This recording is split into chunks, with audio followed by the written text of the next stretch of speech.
verehrten Damen und Herren, liebe Frankfurter, liebe Freunde der CDU und von Angela Merkel, es ist soweit. Begleitet vom Generalsekretär der CDU, Hermann Gröhe, begleitet vom Ministerpräsidenten des Landes Hessen, Volker Bouffier und seiner Frau, kommt sie zu uns hier an den Römer. Bitte begrüßen Sie die Bundeskanzlerin der Bundesrepublik Deutschland, Angela Merkel.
So, und jetzt, meine Damen und Herren, jetzt sieht sie und sieht diesen tollen Anblick hier in Frankfurt. Und jetzt kann sie noch mal richtig hören. Die Bundeskanzlerin Angela Merkel.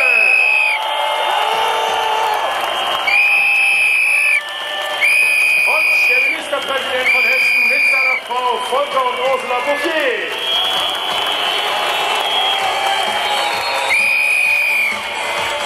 Ich hoffe, Herr Bouffier, wir haben Ihre Stimme gehört. Und Sie sind bereit, Sie dürfen den Reigen eröffnen und die Menschen hier begrüßen. Der Ministerpräsident von Hessen, meine Damen und Herren, Volker Bouffier. Herzlich willkommen hier im Herzen der Stadt Frankfurt am Main auf dem traditionsreichen Römerberg. Herzlich willkommen Sie alle. Herzlich willkommen auch die wir heute Abend überzeugen werden. Und herzlich willkommen die Kanzlerin der Bundesrepublik Deutschland. Herzlich willkommen, liebe Angela Merkel.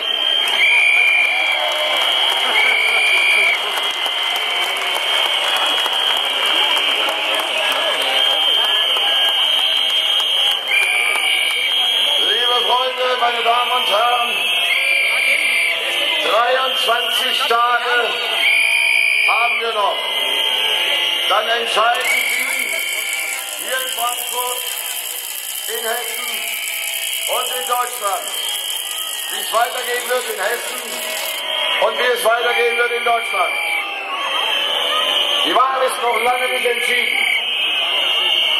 Sie haben darüber zu entscheiden, bleiben wir, halten wir Kurs im Erfolgsland Hessen, im Erfolgsland Deutschland, oder soll es einen Kurswechsel geben?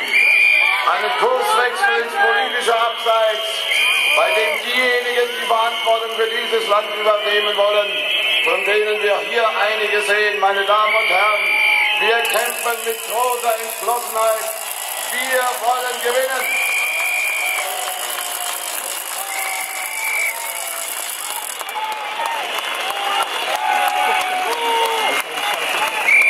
Wir gehen mit großem Optimismus in diese Auseinandersetzung.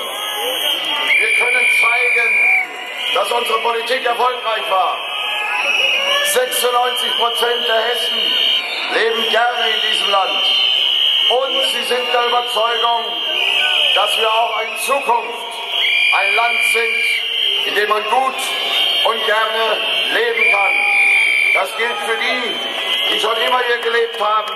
Und das gilt für die aus aller Herren Länder zu uns gekommen sind und hier eine neue Heimat gefunden haben. Meine Damen und Herren, Hessen ist eine der stärksten Regionen Europas.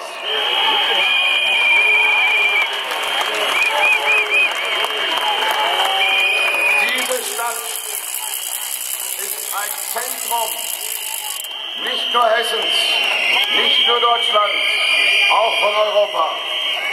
Und wir sind stolz darauf, dass in dieser Stadt zum Beispiel die Europäische Zentralbank ihren Sitz hat.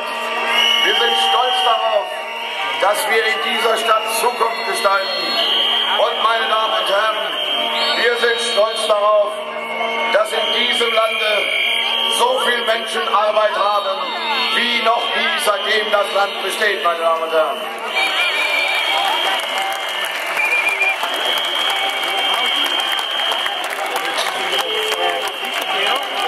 Wir haben heute 120.000 Arbeitslose weniger als noch vor Jahren und 200.000 Arbeitsplätze mehr.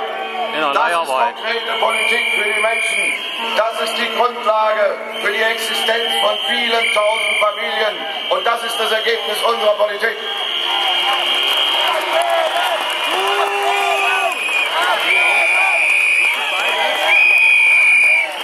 Hessen gehört zu den sichersten Bundesländern dieser Republik. Wir haben eine Aufklärungsquote wie noch nie. Und wir haben heute weniger Straftaten als vor 20 Jahren. Und meine Damen und Herren, was für die Bürgerinnen und Bürger besonders wichtig ist, in der ganzen Republik steigt der Wohnungseinbruch. Bei uns in Hessen fällt er. Das ist die hervorragende Arbeit vieler Polizistinnen und Polizisten. Das ist aber auch das Ergebnis unserer Politik. Ja, Pfeffern und Knüppeln. Block dabei.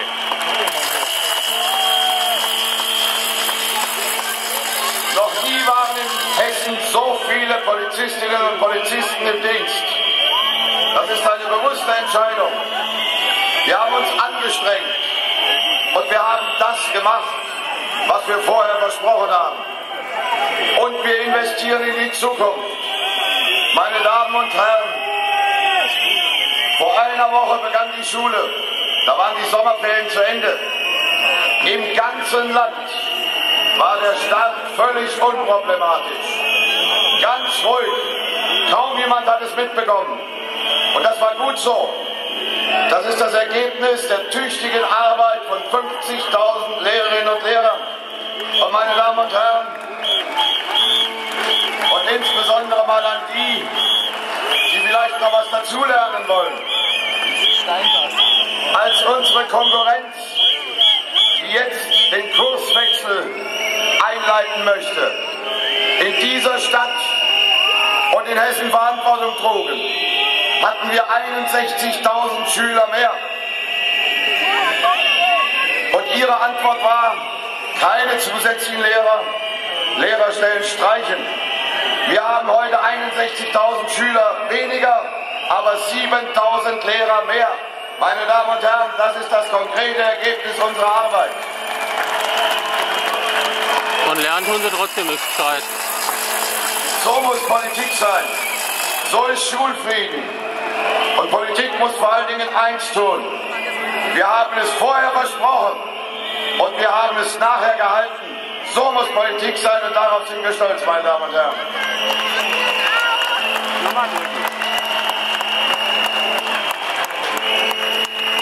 Wir investieren in die Zukunft.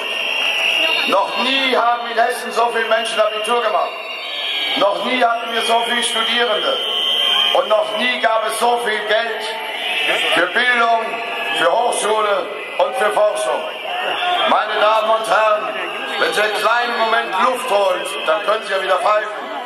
Alleine für die hiesige Johann Wolfgang Goethe Universität haben wir 1,5 Milliarden investiert. Das ist die größte Investition für eine Universität in Deutschland.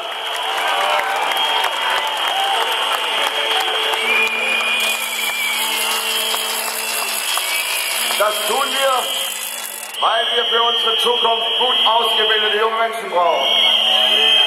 Investitionen in die Forschung heute, das sind die Arbeitsplätze von morgen. Und das ist unsere Politik. Ihr könnt prüfen, was wir gemacht haben. Wir haben Wort gehalten. Wir stehen hervorragend da und wir haben Ideen für die Zukunft.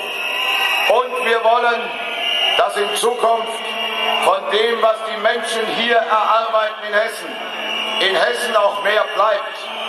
Meine Damen und Herren, wir sind das erfolgreichste Land in dieser Republik, was den wirtschaftlichen Ertrag angeht.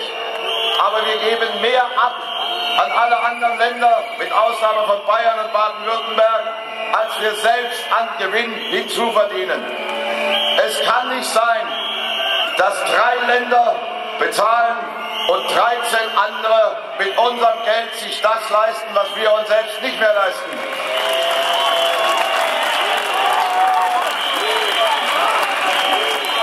Und weil das so ist, habe ich mit den Kollegen Seehofer und Kretschmann jahrelang verhandelt. Wir wollen solidarisch sein, aber nicht blöd.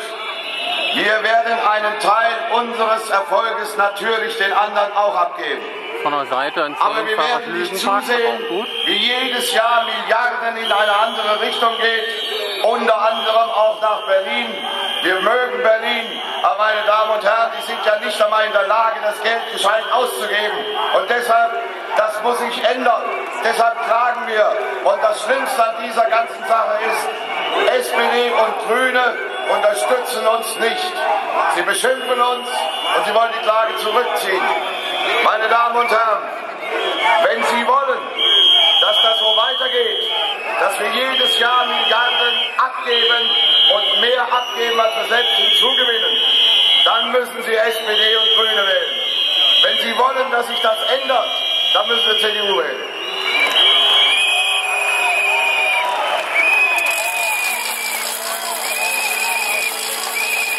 Und deshalb, wir halten Kurs. Die Menschen wollen keinen Kurswechsel, weil sie wissen, dass eine kluge, dass eine berechenbare und im Ergebnis erfolgreiche Politik jedem Einzelnen nützt. Unsere Politik nützt den Menschen. Wir machen nicht Politik für einzelne Gruppen. Wir wollen, dass alle gewinnen. Und bei uns zählt die Mitte. Bei Rot und Grün zahlt die Mitte. Und genau das, meine lieben Freunde, darf nicht passieren. Innen drin Sitzplätze für Geladene, außen Stehplätze für Selbstdenkende. Und deshalb nutzen wir die nächsten 23 Tage, um mit vielen Menschen zu sprechen. Wir brauchen ihre Unterstützung. Wir brauchen ihren Einsatz und wir brauchen ihre Stimme. Die Erststimme und die Zweitstimme für die Union, damit wir so stark werden, dass wir dieses Land auch weiter erfolgreich führen können, meine Damen und Herren.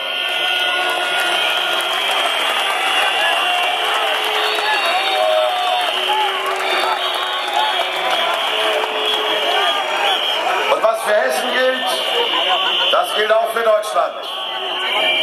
Deutschland ist stark. Die ganze Welt bewundert uns.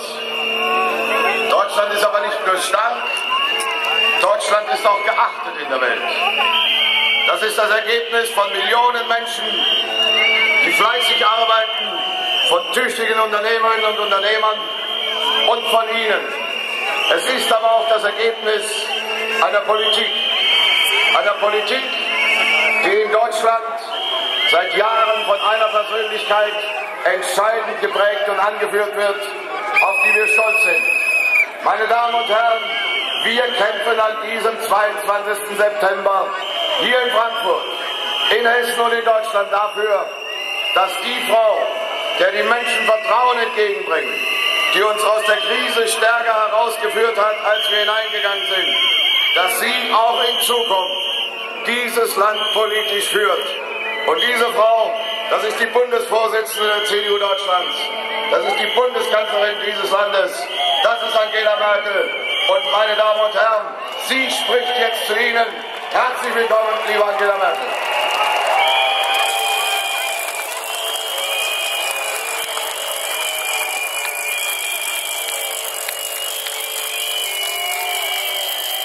Lieber Volker Bouffier, lieber Franz-Josef Jung, liebe Erika Steinbach, lieber Matthias Zimmer, liebe Kollegen aus dem Landtag, Mitglieder des Kabinetts, aber vor allen Dingen Sie, liebe Frankfurterinnen und Frankfurter. Danke, dass Sie heute alle gekommen sind. Danke, dass wir miteinander noch einmal sprechen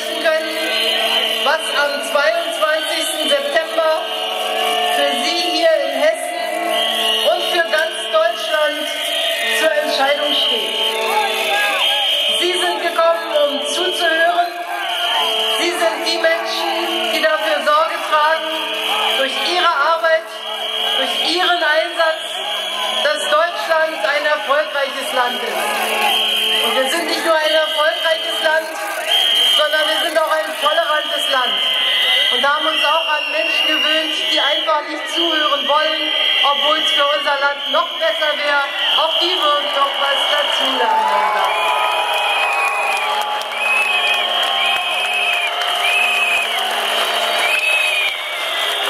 Ihre Landtagsabgeordneten und meine Kollegen aus dem Deutschen Bundestag, die stellen sich zur Wahl.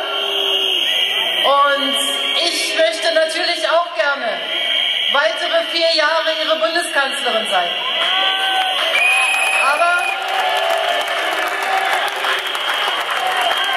Aber meine Damen und Herren, es wäre ein Missverständnis, wenn der Eindruck entstehen würde, dass es im Wesentlichen um uns, die Politiker, geht.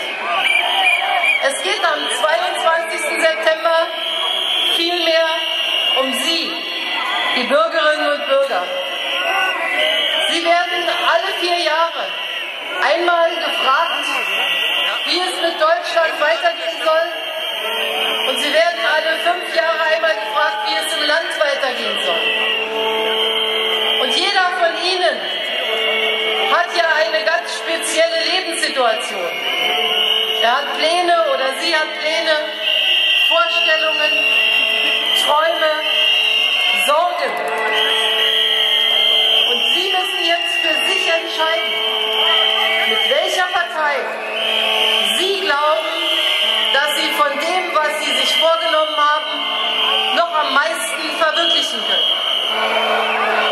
Und da muss ich Ihnen sagen, ist die CDU eine Partei, die sich freut, dass die Menschen verschieden sind. Die weiß, dass jeder seine Stärken hat und dass die Vielzahl der Stärken die Stärke unseres schönen Heimatlandes ausmacht.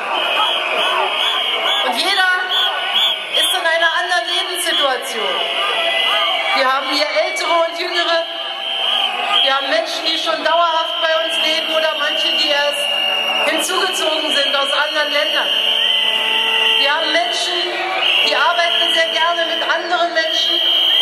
Wir haben Menschen, die sind Naturwissenschaftler oder Techniker. Wir haben Leute, die möchten ein Unternehmen gründen. Und wir haben Arbeitnehmerinnen und Arbeitnehmer. Jeder bringt sich mit seinen Stärken in diese Gesellschaft ein. Und Politik kann dazu beitragen, indem wir einen guten Rahmen setzen, dass das, was Sie einbringen wollen, das, was Sie vorhaben, auch Wirklichkeit wird. Und deshalb ist Ihre Entscheidung für Ihr Leben so wichtig. Und da kann ich Ihnen berichten, als ich Bundeskanzlerin wurde, da waren im Winter von 2005 auf 2006 in Deutschland mehr als 5 Millionen Arbeitslose. Jedes Jahr haben etwa 30.000 junge Menschen keinen Ausbildungsplatz bekommen. Und heute kann ich zu Ihnen sprechen und sagen, wir haben weniger als 3 Millionen Arbeitslose. Und im Durchschnitt kann jeder junge Mensch in Deutschland einen Ausbildungsplatz bekommen. Und das sind gute Nachrichten. Und da hat die Politik geholfen. Und das sind gute Nachrichten für Millionen von Menschen, die in den letzten Jahren einen Arbeitsplatz bekommen haben. Von Menschen, die damit ihr Leben wieder in die eigenen Hände nehmen konnten. Von Menschen, die dabei auch anderen Menschen helfen, weil sie wieder Beiträge zu den Sozialversicherungssystemen leisten. Aber nun wäre es ja ganz falsch, wenn wir sagen würden, wir sind fertig mit unserer Arbeit. Nein, fast 3 Millionen Arbeitslose, das sind 3 Millionen zu viel. Und deshalb muss der Weg fortgesetzt werden, mehr Menschen Teilhabe an unserer Gesellschaft zu ermöglichen. Meine Damen und Herren, jetzt ist die Frage, wie entstehen Arbeitsplätze? Und da ist es auch kein Geheimnis, dass die Politik nicht einfach Arbeitsplätze schaffen kann. Wieder kann die Politik nur dafür arbeiten, dass diejenigen, die Arbeitsplätze schaffen, die Unternehmer, die Selbstständigen, die Mittelständler, die Einzelhändler, die Handwerker, die ein Restaurant betreiben, dass all die etwas unternehmen wollen, die eine Idee haben, die diese Idee durchsetzen, dass denen keine Knüppel zwischen die Beine geschmissen werden, sondern dass die bei uns willkommen geheißen werden und wir sagen, macht weiter, schafft Arbeitsplätze, wachst und helft anderen Menschen ein gutes Leben zu führen.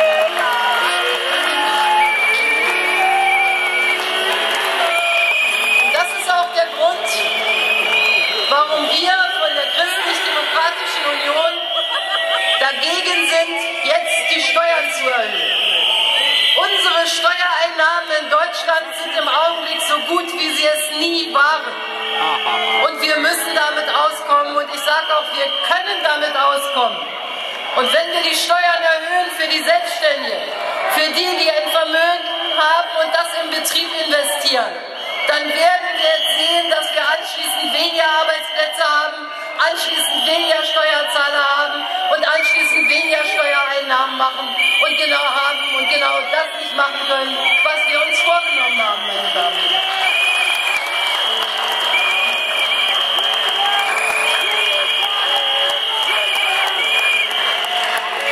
Und unser Land ist so stark, weil wir nicht nur gute Unternehmer haben, sondern weil wir vor allen Dingen auch tolle Arbeitnehmerinnen und Arbeitnehmer haben. Menschen, die sich einbringen, die gut ausgebildet sind, die Verbesserungsvorschläge machen.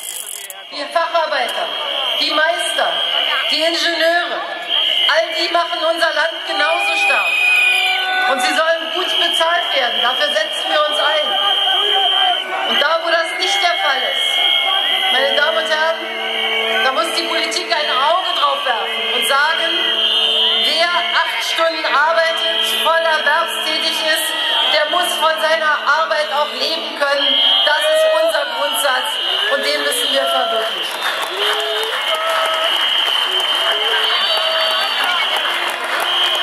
Und jetzt gibt es wieder einen Unterschied in diesem Wahlkampf. Wer versteht am meisten davon, welchen Lohn Menschen bekommen sollen? Und da sagen wir von der Christlich-Demokratischen Union, das können die am besten, die auch die Tarifverträge aushandeln, die Gewerkschaften und die Arbeitgeber. Aber wir wissen, dass heute nicht mehr überall Tarifverträge da sind. Und wo es keinen Tarifvertrag gibt, da werden wir die Arbeitgeber und die Gewerkschaften verpflichten, wenigstens einen Mindestlohn festzulegen. Aber das sollen die tun, die von der Branche etwas verstehen. Und die Politik verpflichtet dann alle Arbeitgeber, diesen Mindestlohn, der ausgehandelt wurde von den Tarifpartnern, auch für alle Arbeitnehmer anzuwenden, meine Damen und Herren.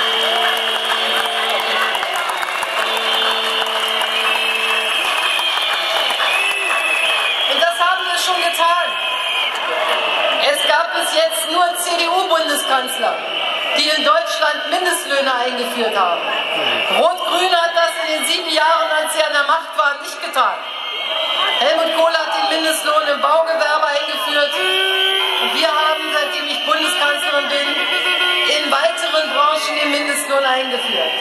In der Leiharbeit, für die Pflegekräfte, für die Gebäudereiniger, für das Wachgewerbe, für die Weiterbildungsberufe. Alles Bereiche, in denen es heute einen Mindestlohn gibt und für die, wo es noch fehlt, da werden wir in den nächsten Jahren dafür Sorge tragen, dass das für alle gilt, meine Damen und Herren.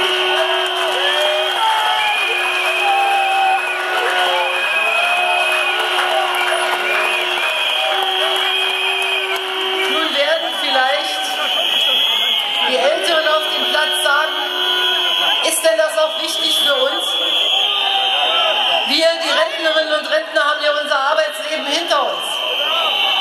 Und da möchte ich Ihnen zurufen, ja, es ist auch wichtig für Sie, weil die Rente, die Sie heute erhalten, gezahlt wird, erbracht wird durch die Arbeit der heutigen Jüngeren. Und die Rente muss zweimal gerecht sein. Sie muss gerecht sein bekommen als Lohn für ihre Lebensleistung. Und sie muss gerecht sein für die, die heute jung sind, selber eine Familie gründen wollen und natürlich auch nicht überfordert werden dürfen. Und in unserem Lande ändert sich etwas. Wir werden erfreulicherweise mehr Menschen haben, die älter sind. Die Lebenserwartung steigt im Durchschnitt. Und leider werden wir weniger Kinder haben. Deshalb ist die große Aufgabe der nächsten Jahre, dass wir auf den Zusammenhalt der Generationen achten und dass alle Generationen sich gerecht behandelt fühlen, meine Damen und Herren. Und je mehr Menschen in Arbeit sind, desto mehr Menschen tragen bei zu der Rente der heutigen Rentnerinnen und Rentner. Und dieses Gleichgewicht müssen wir stärken, das dürfen wir nicht schwächen. Und deshalb haben auch die Älteren ein Interesse, dass viele Menschen Arbeit haben.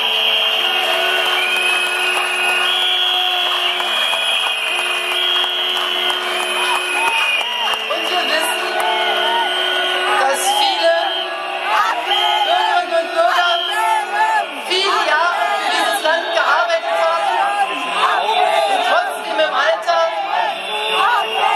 ihr Geld sehr zusammenhalten müssen, jeden Cent umdrehen müssen. Und da gibt es eine Gruppe in unserem Land, das sind die Frauen, die zum Teil in den vergangenen Jahren sehr viel für unsere Gemeinschaft geleistet haben. Und weil es in unserer Rentenversicherung im Augenblick recht gut aussieht, weil so viele Menschen Arbeit haben, da wollen wir einer Gruppe ein Stück mehr Gerechtigkeit geben, für die wir das bis jetzt nicht tun konnten. Und das sind alle Frauen, die vor 1992 ihre Kinder bekommen haben. Die Frauen, die nach 1992 Kinder bekommen haben, die erhalten für ihre Erziehungsleistung 3 Jahre Anerkennung im Rentenrecht. Das bedeutet pro Monat, pro Kind 28 € und das mal 3 wegen der 3 Jahre. Die Frauen, die vor 1992 ihre Kinder bekommen haben, die bekommen nur 1 Jahr Anerkennung im Rentenrecht. Und wir wissen ja alle, dass die schon vor 92 Kinder hatten, keinen Rechtsanspruch auf einen Kindergartenplatz hatten, keinen Rechtsanspruch auf einen Kita-Platz hatten. Und ehrlich gesagt haben damals die Männer auch noch nicht so viel im Haushalt mitgeholfen wie heute. Und deshalb, ja, die machen das heute bei ihren Enkelkindern alles weiter. Ich weiß schon, das ist alles ausgeglichen. Und deshalb, meine Damen und Herren, wollen wir für alle Frauen, die nur vor 1992 ihre Kinder bekommen haben, 1 Jahr mehr Anerkennung im Rentenrecht, macht 28 € pro Kind und Monat. Und wer 2 Kinder hatte, das bedeutet 650 € mehr pro Jahr. Ich glaube, das ist ein Beitrag auch für die Mütter, die mit ihrer Kindererziehung zur Stärke unseres Landes beigetragen haben. Das war eine Präsentation der Märchen der Gebrüder Grimm, obwohl die eigentlich schon gestorben sind. Wenn wir den Erfolg unseres Landes fortsetzen wollen, wir haben ja nicht nur mehr Arbeit geschaffen und mehr investiert, sondern wir haben vor allen Dingen auch unsere Haushalte in Ordnung gebracht. Wir werden in der Lage sein, ab 2015 auf der Bundesebene zu beginnen, unsere Schulden zurückzuzahlen. Und das ist ein Riesenbeitrag dafür, dass unsere Kinder und Enkel nicht immer höhere Schuldenberge haben, sondern dass unsere Kinder und Enkel Spielräume haben, ihre eigene Zukunft auch gestalten zu können. Und das muss unser gemeinsames Interesse sein.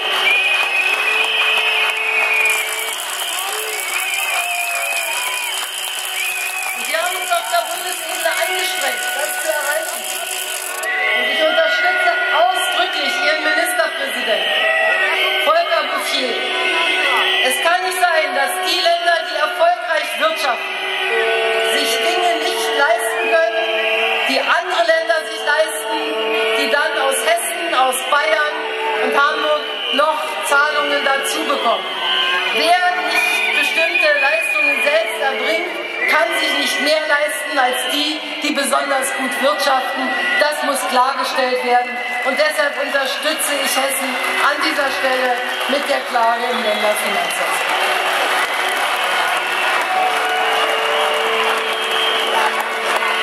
Und wir werden auch nur erfolgreich sein, wenn wir in den nächsten 4 Jahren das weitermachen, was wir auch in den letzten Jahren getan haben, nämlich ganz systematisch in Forschung, Bildung zu investieren. Wir haben geholfen, den Kita-Anspruch, Rechtsanspruch mit umzusetzen. Wir haben ein Bildungspaket für die Kinder von Langzeitarbeitslosen finanziert. Wir haben den Kommunen die Grundsicherung abgenommen, damit Kommunen wieder Luft schöpfen können. Und meine Damen und Herren, wir finanzieren die zusätzlichen Studienplätze im Hochschulpakt mit über 1 Milliarde Euro. Und wir haben alleine für Forschung und Bildung in den letzten 4 Jahren 13 Milliarden Euro mehr ausgegeben. Und das nutzt den Universitäten, das nutzt den Forschungseinrichtungen. Und wir haben hier von der Frankfurter Universität gehört, ich kann von Darmstadt, von Gießen und anderen Plätzen in Hessen sprechen. Alle sind exzellente Forschungsinstitutionen, alle bewerben sich um Mittel von der Deutschen Forschungsgemeinschaft und Ähnlichem. Und wenn wir da zuverlässige Finanzierung sicherstellen, dann ist das gut für den Wissenschaftsstandort Deutschland.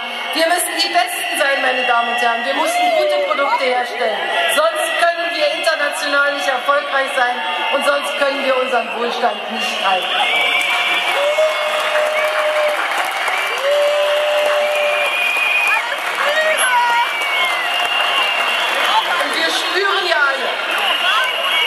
Dass die Welt nicht schläft, dass viele Länder sich anstrengen, dass die Menschen dort auch besser leben können. In China, in Indien, in Brasilien. Dort lernen die Kinder auch fleißig, dort studieren die Studenten, dort gibt es gute Ingenieure. Und wir müssen Jahr für Jahr unseren Platz behaupten, damit wir die besten Produkte in vielen Bereichen herstellen, damit wir exportieren können und damit in Deutschland Arbeitsplätze sicherstellen können. Und dieser Weg, den müssen wir weiter beschreiten, weil wir ansonsten an Wohlstand verlieren werden. Dabei wird klar, wir sind eine Exportnation. Wir brauchen für unseren deutschen Wohlstand ein gutes Europa, ein Europa, dem es wirtschaftlich auch gut geht. Europa ist für uns eine Chance wirtschaftlich mehr Wohlstand zu haben, eine Chance Arbeitsplätze zu haben. 60% unserer Exporte gehen nach Europa, 40% unserer Exporte in die Eurozone. Das heißt, was für Europa gut ist auch für Deutschland gut. Und deshalb setzen wir uns so für Europa ein.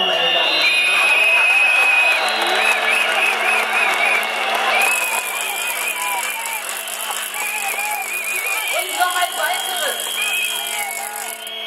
Wir sehen, was auf der Welt los ist.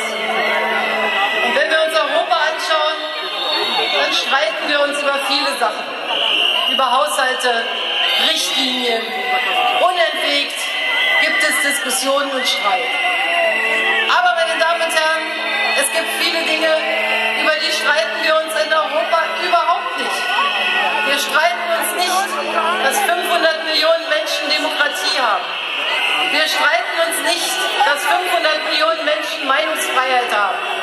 Wenn ich in Griechenland bin oder in Portugal und dort genauso gepfiffen wird wie hier auf dem Römer, meine Damen und Herren, dann kommt niemand ins Gefängnis, sondern alle können das tun, weil wir Meinungsfreiheit haben. Und das ist wunderbar und alles andere als selbstverständlich auf der Welt.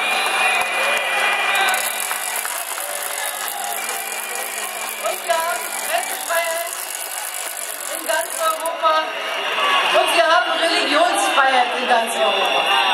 Und Erika Steinbach, die im Ausschuss für Menschenrechte arbeitet, im Deutschen Bundestag, die weiß, wie viele Menschen auf dieser Erde die grundlegenden Rechte nicht in Anspruch nehmen können. Die weiß, in wie vielen Ländern die Kirchen brennen und Christen ihren Glauben nicht ausüben können, genauso wie andere Religionen. Und deshalb, meine Damen und Herren, können wir stolz sein auf Europa, eine Heimat von Würde und Recht für die Menschen. Und das müssen wir uns gemeinsam erhalten.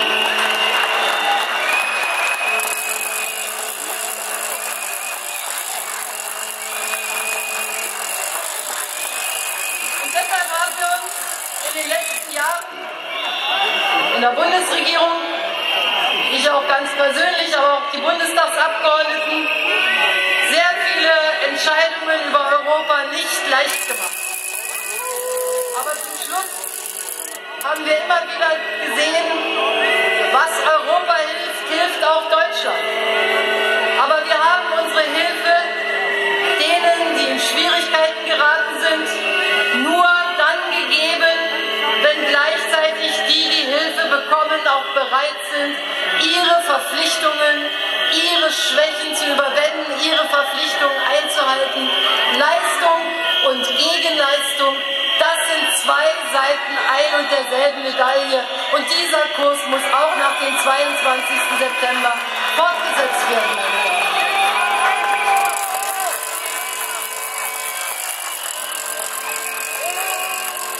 Und wenn Sie überlegen, wem Sie am 22. September Ihre Stimme geben, dann sollten Sie auch das im Auge haben. Wie geht es weiter in Europa? Denn wir haben ein großes Stück des Weges der Krise geschafft, aber die Krise ist noch nicht vorüber. Und wenn wir zu einer Vergemeinschaftung von Schulden kommen, wenn wir zu gemeinsamen Schuldentilgungsfonds kommen, wenn Verantwortung und Eigenleistung nicht mehr getrennt sind, dann werden wir nicht vorankommen, meine Damen und Herren, dann werden wir nicht erfolgreich sein. Deutschland war auch einmal der kranke Mann Europas vor 10 Jahren. Wir mussten auch schwierige Reformen machen. Wir haben das geschafft und sind heute der Stabilitätsanker. Und so müssen alle anderen Länder auch so einen Weg durchlaufen, damit wir gemeinsam in Europa stärker werden und uns behaupten können in der Welt, meine Damen und Herren. Das muss unser Ziel sein. Dann sind wir alle stark.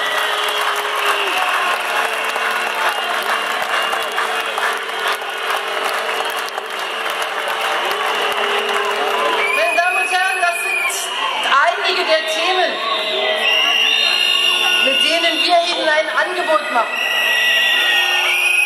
Wir sagen Ihnen nicht, auch das muss ich hinzufügen, bestimmte Sachen, wenn Sie zu denen gehören, die von der Politik gesagt bekommen wollen, an welchem Tag sie Fleisch essen sollen. Dann sind wir nicht diejenigen, die ihre Erwartungen erfüllen, meine Damen.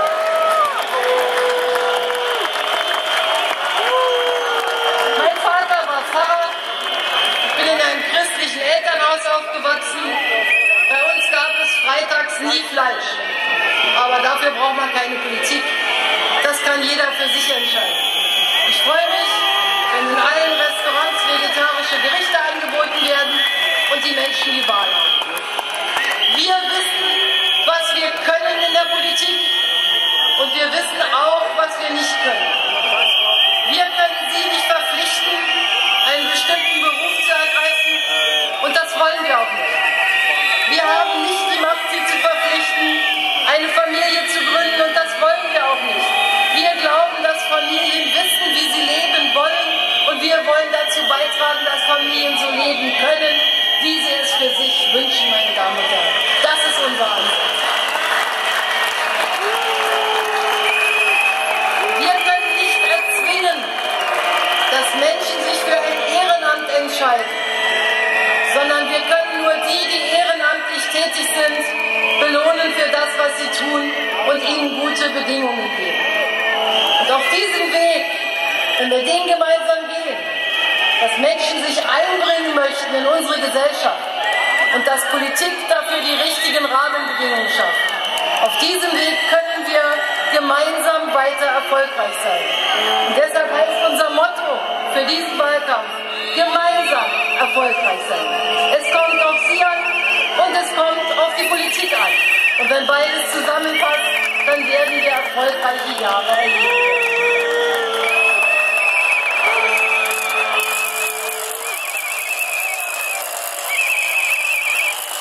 werbe ich dafür. Machen Sie sich noch einmal mit unseren Angeboten vertraut. Fragen Sie Ihre Landtagskandidaten, fragen Sie Ihre Bundestagskandidaten. Die geben Ihnen gerne Auskunft, die haben tolle Teams. Und wählen Sie mit Ihrer ersten Stimme bei der Landtagswahl Ihre Landtagskandidaten. Und mit Ihrer zweiten Stimme stärken Sie Ihren Landesvater, damit Volker Bouffier, der Vater dieses wunderschönen Landes, bleiben kann, meine Damen und Herren. Ministerpräsident für Hessen, für ein wunderbares Land.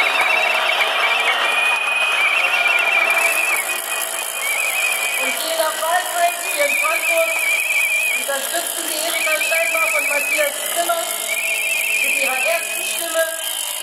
Und wenn Sie dann auf dem Wahlzettel den Spitzenkandidaten Franz Josef Jung für die Zweitstimme aufsehen, dann geben Sie die zweite Stimme auch der CDU. Damit unterstützen Sie auch mich, damit ich 4 weitere Jahre Ihre Bundeskanzlerin bleiben kann, was ich gerne sein möchte. Herzlichen Dank, dass Sie heute alle gekommen sind. Alles Gute, gehen Sie zur Wahl und viel Erfolg und Freiheit.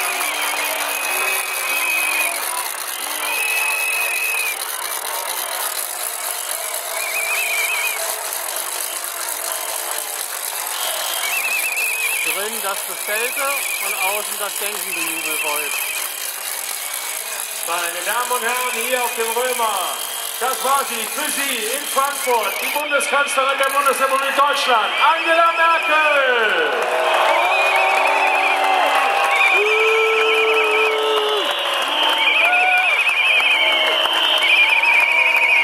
Das Schlusswort dieser Veranstaltung hat jetzt der Kreisvorsitzende der CDU, Uwe Becker. Liebe Frau Bundeskanzlerin, So, Camp 21 verabschiedet sich damit. meine Damen, meine Hier Herren, dauert es noch so einige heute Zeit, aber ich sind muss so langsam heim. 5000 Tschüss, Frankfurterinnen und macht's gut. Frankfurter hierher gekommen und Sie haben eindrucksvoll gesehen, dass es mit den Weichenstellungen, die wir für